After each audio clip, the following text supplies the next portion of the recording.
Pandian store new promo. Pandian வீட்டில் வந்தும் தேவையில்லாமல் செந்தில இது பண்ணிகிட்டே இருக்கிறதுனால ஒரு கட்டத்தில் மீனாவுக்கும் கோவம் வந்துடுது.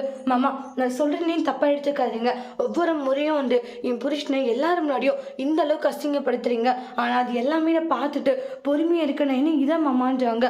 அவர் என்ன வேலை செய்யல சொல்லுங்க. கடையில் நீங்கள் என்ன வேலை கொடுத்தாலையும் எல்லா வேலையும் கஷ்டப்பட்டு தானே செய்கிறாரு. அப்படி இருக்கும்போது ஏன் அவரை நீங்கள் இந்த அளவுக்கு கேவலப்படுத்துறீங்க? மீனா, நான் எங்கம்மா கேவலப்படுத்தினேன்? இல்லைம்மாம்மா, நீங்கள் நடத்துகிற விதமே அப்படிதான் இருக்கு. அவர் அந்த அளவுக்கு கஷ்டப்படுத்துறீங்க. அதெல்லாம் பார்க்கும்போது எப்படி இருக்கு தெரியுமான்றாங்க. அவரை முதல்ல ஒரு மனுஷனா நினைங்க மாமா.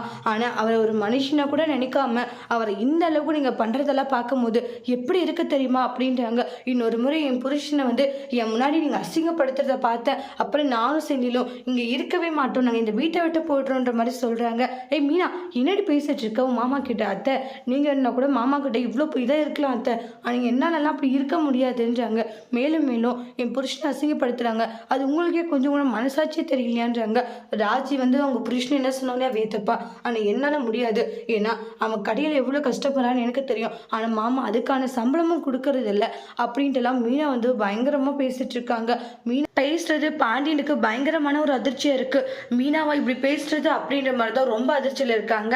அதோட இந்த பிரமவை முடிச்சிருக்காங்க. தேங்க்யூ.